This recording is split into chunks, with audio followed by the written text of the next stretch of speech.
What's up, everyone? Welcome back to the channel, where today we are going to break down some of the hottest transfer rumors of this January transfer window. We're going to dive into all the speculation, talk about, I think it's 22, 23 players we have, talk about the transfers, where they're at, where they're going, if I think it will happen, why I think it will happen or why I think it won't happen, and so on and so forth. Starting off this one, we have to talk about Daniel Malen of Borussia Dortmund, valued at about 28 million on transfer market. You know, the striker, able to play out on the wing a little bit as well.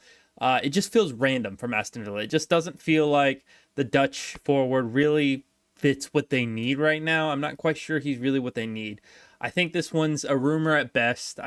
Not impossible, but extremely unlikely. And that's why it's going to fit into the probably not category. Oh, nope, that one's not the case. But that kind of segues us into the second player we got to talk about, Trent Alexander-Arnold. We already know 75 million valuation. I think I've talked to him about him in like 3 different videos already. This kind of January transfer window. Speaking of, if you want to see me talk about January pre-signings and free agents coming up this summer, I do talk about that. It's going to pop up on the card here in the corner of the video. But let's go ahead. Let's go continue talking about Trent Alexander-Arnold to Real Madrid. It's a perfect move. It's not a rumor. It's destiny at this point. Trent to Real Madrid just makes sense. Losing a player like Toni Kroos, obviously totally different position from what Trent plays, but Trent's ability to progress the ball is what they're missing that Toni Kroos offered. The progressive passing numbers that Trent offers is going to replace that output of Toni Kroos. Although, of course, as I said already, totally different position. It just gives an opportunity. And you have to think, with Madrid heavily pushing up that left side, you really free up that right side for some Trent Alexander-Arnold crossing to find players at that far post. Up next, one that feels like it's going to reunite a player to a system. It's Ruben Amorim's system with a former current Sporting center back, Giancarlo Ignacio. Center back valued at about 45 million, 26 years old. It just feels like this one makes sense to me. It just don't see a reason why this one doesn't happen. To be quite honest with you, God, I am struggling with some of this handling the tier list while I'm doing this. But yeah, this one, I don't, just make it happen. Makes sense. Don't see an issue with it. I don't think it's perfect. I think there's other issues you need to see get fixed at Manchester United sooner than the center back situation, but makes sense to me. Go ahead and get this one across the board. Now, Christopher Nkunku is looking to return to PSG from Chelsea.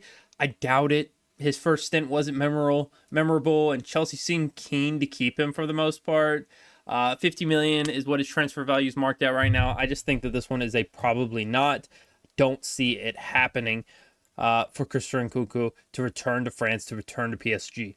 Now up next, we've got another forward player in Evan Ferguson. Current Brighton man, could be moving along to West Ham. He's still valued at about 40 million, but he was a player that we talked about a few years ago, touching 100 million at this time. But it just hasn't happened. I think that this move is a perfect move for him to get back on track. West Ham need a dynamic striker. They don't need someone like a Füllkrug who can just sit there in the middle and get in the box and put the ball in the net. They need someone who can link up play, someone who can kind of do a little bit of everything. I think Evan Ferguson isn't exactly that. I don't think he's the perfect player for them. But in the grand scheme of what West Ham can bring in, what they're looking for, what they need, what they can get, and who will exit in January, he is the perfect move. Now, Bruno Guimaraes is a player that looks like he's kind of been linked with a few teams here and there. I think at one point I saw him linked to Real Madrid, a move to La Liga. But I think if he's going to stick around in the Premier League, it's going to be Manchester City. But I don't think this one happens yet. I think it's going to be a summer move. Oh my goodness, if only I could just move these players one at a time.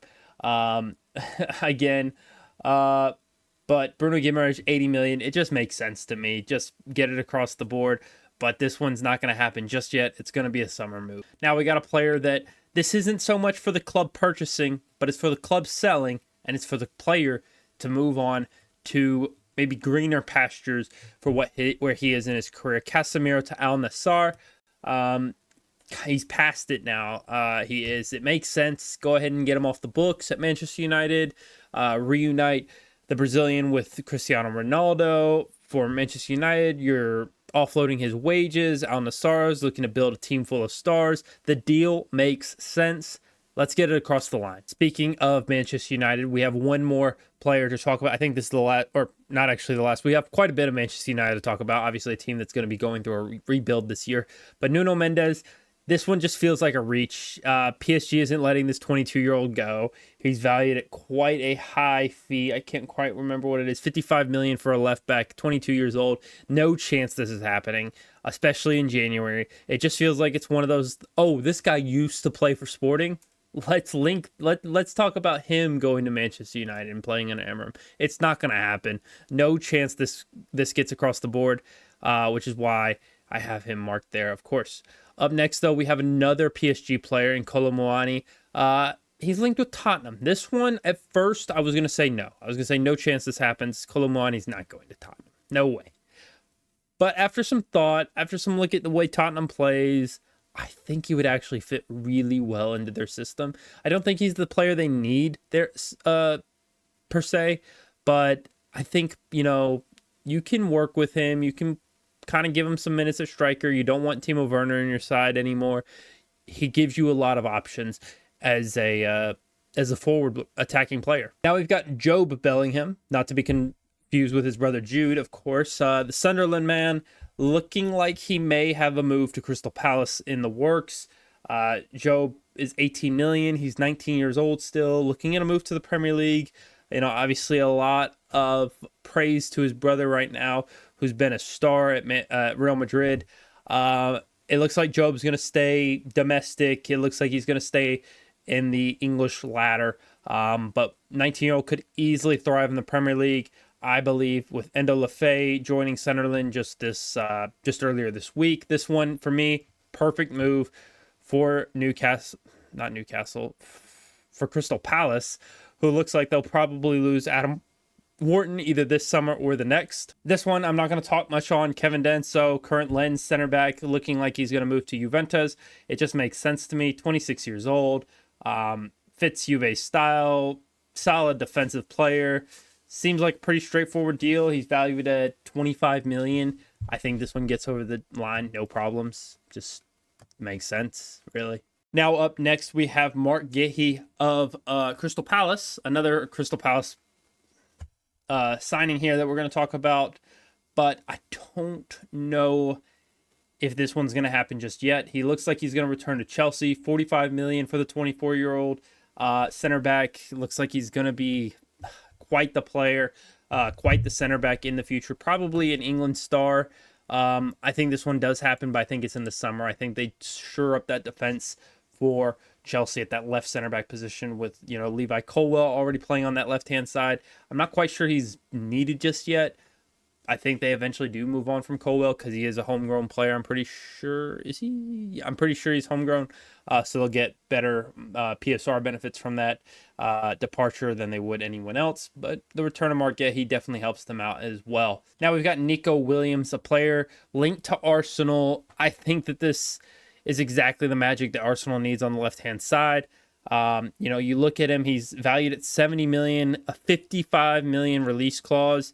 He gives, the opportunity for Martinelli to suit in as a super sub, to really run at tired legs. This move gives incredible depth on the left-hand side. I think it's the perfect move for Arsenal. I think that there's a couple other moves that they have to make, but I do think that this move is ideal for the Gunners. Now we've got Dusan Vlahovic to Manchester United. This one, again, I think is a pretty perfect move. I think they need a striker. And we're going to talk about how they're going to make that work here in a little bit. If you can already see at the bottom, you'll see what the player who we're talking about, but we're not going to go there just yet. I think this is a perfect move for them. Valued at 60 million, 24 years old, big target striker, strong, fast, fantastic positioning, excellent finisher. Just get it over the line. It needs to happen. 10 out of 10 signing, in my opinion.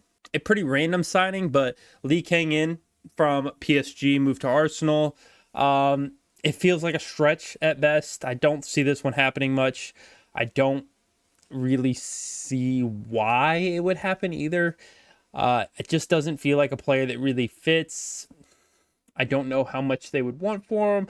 I don't know much about the player at all, to be quite honest with you, but I just don't see this one really fitting.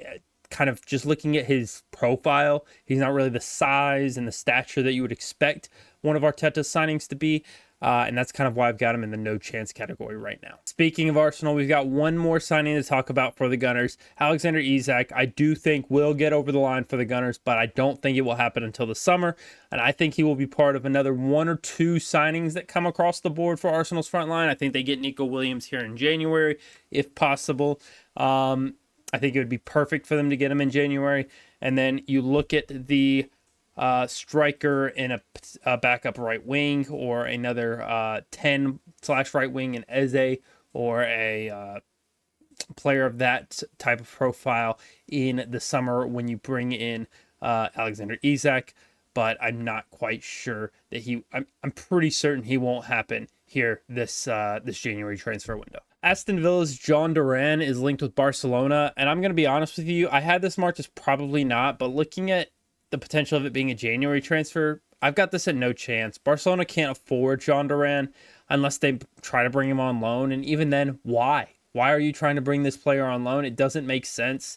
I don't see why you would trade being a backup that gets the occasional start for Aston Villa as they look to move on eventually from Ollie Watkins when you would go and be the backup at Barcelona. It just doesn't make sense to me. A team that it's just, maybe it's fun to imagine, maybe it's fun to think about Jean Duran and a Barcelona kit, but for me, it just doesn't make sense. Up next, a very kind of random player, I guess you could say, Ben Doak, current Liverpool player, on loan to Middlesbrough.